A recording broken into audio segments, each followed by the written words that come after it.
LaMelo Ball just went off yet again, and finally he was able to actually get a win out of it, but the overarching feeling that I'm getting watching him, considering just how awful the rest of the Charlotte Hornets roster is that LaMelo needs to be freed. Hello everybody, welcome to Oscar Rusty Buckets. Subscribe to the channel if you haven't already and drop a like on this video. It only takes 1 second. It makes a massive difference in how this video performs in the YouTube algorithm. LaMelo Ball has been on an absolutely ridiculous streak, and I'm quite happy to see that happen. If you take a look at his numbers, he's averaging 32 points per game over the last 8 games and 8 assists on top of that. Turnovers perhaps a little bit high, but other than that, the dude has been shooting the ball lights out. The guy has pretty much single-handedly generated all of the offense for Charlotte. And in spite of this, LaMelo is a player who historically has been perceived as empty stats or overrated, not that good, and a lot of this obviously traces all the way back to LeVar Ball and people just not liking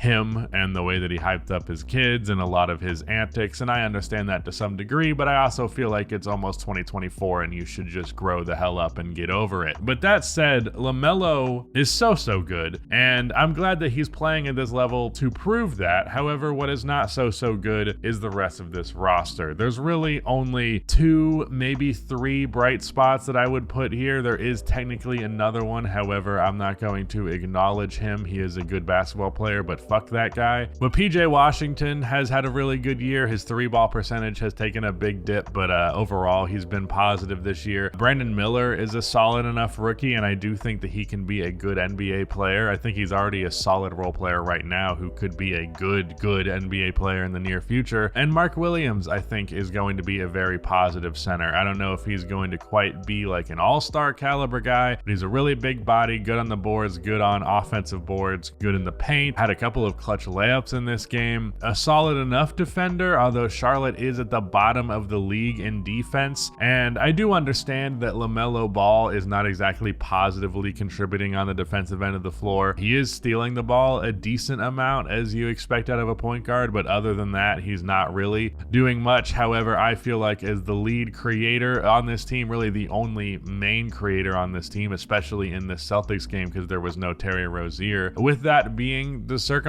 surrounding him, I'm not going to give him blame for the defense. He's doing enough that I'm going to let that shit slide, and I think that's more than fair, especially given that that is the typical arrangement in the NBA these days when you have a lead creator who is taking on as many responsibilities as LaMelo is. But with that said, Brandon Miller is probably the only draft pick that they have made that I think is going to turn out to be a good player since LaMelo has been there. But other than that, Mark Williams, I don't remember where Mark Williams was drafted. He was a solid pick, but otherwise they have done nothing to put anything remotely resembling a good roster around him. Over the past few seasons, the team's really not gotten any better, and the team has looked good when LaMelo actually plays, but good relatively, but he's not regularly healthy. I would like to see LaMelo in an environment where he can actually win, where he can showcase how good of a creator he is, because I feel like a lot of people don't understand that LaMelo is one of the best 3-point shooters in the entire NBA. In this game, he hit a bunch of big ones, a really big 3 late in the 4th quarter, and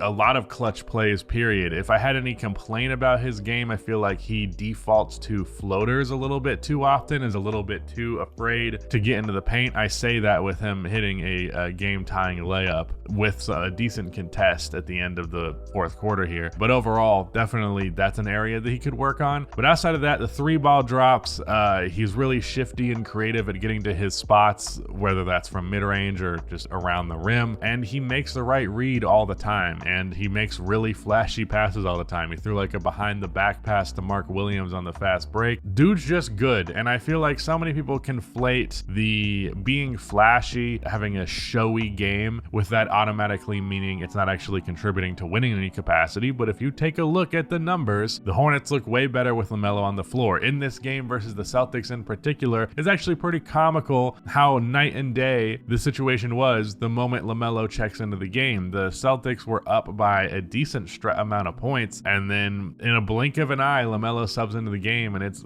right there. It's a neck and neck matchup within a couple of minutes. And that type of value, that type of creating ability, it's not something that should be undervalued and undermentioned like it is by so many NBA fans. Again, because of that resentment that they have for LeVar, or just, I don't know, not liking him for some other fucking reason. Charlotte, don't get me wrong, I understand if you're a Hornets fan, you're like, well, obviously I don't want them to move on from LaMelo, but I just don't know if I see the world where they do a good job at putting a team around him. If Brandon Miller and Mark Williams are like very good starters 2 years from now, even like bordering on maybe being in all-star conversations, you're probably still not ultimately getting a great NBA team out of that. I've seen the prospect of like what LaMelo would look like next to Wemby. Obviously, that was something that was hyped up going into the draft before we knew what the lottery was. But if I was San Antonio, that's someone that I would keep an eye on for a potential overhaul trade. I definitely like that idea quite a bit. I like that pairing quite a bit. I just get sad when I see players this talented get wasted on piss poor franchises. The Hornets have been one of the worst operated franchises ever, but specifically it's been really bad the last couple of years. LaMelo is basically the only thing that they've done right, and even then they were very much gifted that opportunity by the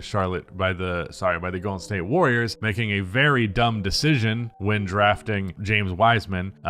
So even then that was a lucky break that they got him to begin with, and I would just like to see him utilized more. I'd like to see a franchise that like respects a player's ability and actually goes out and makes the roster better for it. LaMelo's not a project. I think he is an all-star level player right now, and it's bothersome to me that like I say this all the time. The timeline to actually put a roster around a talented player, whether LaMelo has superstar potential or not, I don't quite think he reaches that threshold. But the timeline, it's not as long as you would think. Time goes by quickly. That's why I felt with like, and when I was talking about my Spurs video, like you can utilize Wemby now and make a solid winning team, or at least something much more competitive than what the product the Spurs are putting out right now. You can do that in this very moment and get ahead on that shit without sacrificing future assets, without, you know, being too short-sighted or throwing away potential long-term things. But when you have the guy that you think is the guy, you do the right thing to put the guys around that guy.